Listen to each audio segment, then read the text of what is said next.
After several weeks, we get the one thing I've been wanting out of Yu-Gi-Oh! The one thing I've been asking for the past several episodes. The thing I need, the thing that really brings this whole series together and has made me keep watching. It was here this episode.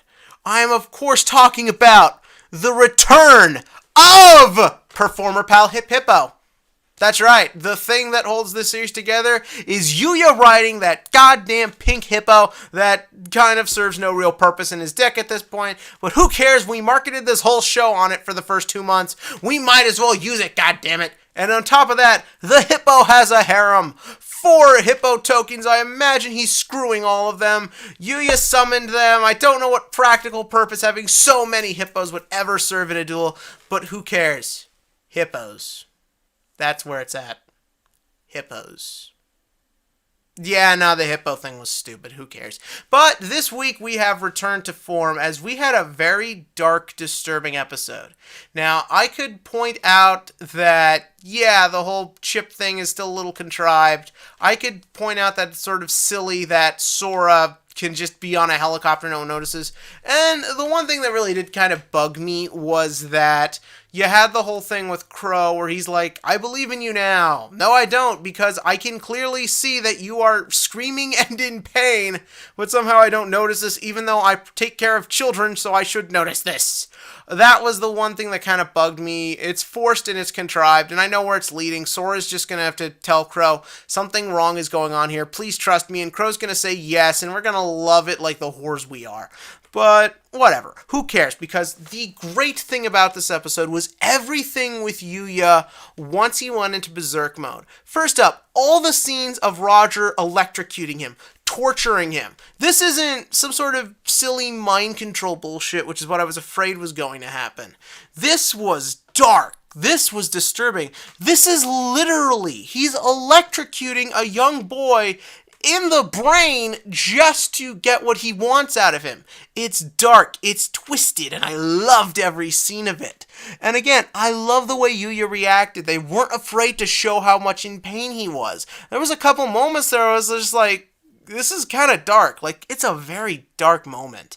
And I love that it's what gets him into berserk mode. I like the idea that berserk mode appears to be more natural in this episode. I like the concept, because originally berserk mode just looked like your typical, I'm in a duel, here's my thing, that sort of makes me more powerful type thing. No, this is something that naturally happens within Yuya. And I love the idea behind it. I love the concept that it's almost sort of reminds me with Serena and Reira of a child soldier. The idea that there is something in Yuya that when he feels threatened or when he feels his life is in danger, this will pop up and this will just go berserk, hence name berserk mode. But I really dug it because it was just so dark, and you see it affect Yugioh and Yuri, which is very important because up until now Yuri has had very little screen time, and it would have been easy to keep him out of this and just keep him in the shadows, but no, this affects him as well. It makes the whole situation feel bigger than just the random plot for 2 episodes because it's affecting everyone. It affects Yuzu and Serena as well with their bracelets. I love that too because we've had so little inclusion of the 2 different sets of characters together, besides there's one for each dimension. But by doing this, it not only feels dark and disturbing, but it gets me excited for what happens next.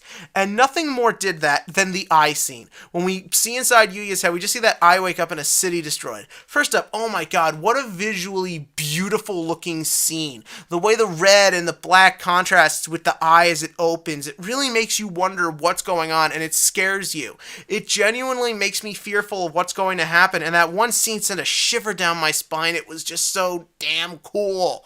And I can't wait to see it released. And also, was that a woman's eye? Are we going to get like a woman main villain here? I knew it. Ragio from Kill La Kill. This is a Kill La Kill ripoff. Actually, yeah, it kind of is when you think about it. But regardless, it was fun. It was exciting. It was scary. When all 3 of them are saying the moves in sync like that, it's very disturbing to watch because you get a sense that these children are losing their sense of individualness the more this goes on, and it makes you wonder what they were, what they are, what's happening to them. I love that sense, and unlike with the Yuri and Serena duel a couple weeks ago, It's played up very seriously and dark, and because there is something actually going on here, it scares me even more, and it gets me more curious as the scene is played out much more darker this time. It's what I've been wanting out of all this for dozens of episodes now.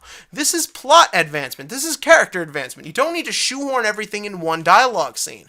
You can spread it out multiple episodes, but you need to do it like this, where we get a payoff that leads to better questions. Now I know what happens when these characters are in threat, and I know that they are all very closely related. And I know what can happen next, and I'm very curious to see what happens next. So in all, I loved this episode, and I loved what happened, and I loved watching all the Yuyas together in sync. It was not only scary, but goddamn it was cool. But what did you think? In the comments section below, give me your thoughts on this episode and anything else you want to talk about Yu-Gi-Oh related. And also, next week, there will be no episode airing, so naturally I won't do an episode reaction, but it leads into what I always do the first week of January, my week of top 10s. I will be counting down the top 10 best and worst anime I reviewed this year, top 10 best and worst movies I reviewed this year, and also movies I didn't review because it got kind of crazy the second half of the year. And I'll be doing the top 10 best Yu-Gi-Oh cards released in 2015. So in the comments section below, I would love to get your ideas of what you thought was big in 2015, so I don't feel like I overlooked anything. Stuff that you had to deal with in your locals and all that good stuff, and anything else you're curious about that I'll be doing next week. It'll be for all 5 days. So, but that's next week. Let's worry about this week. As always, click to like and click to subscribe, and have a happy new year.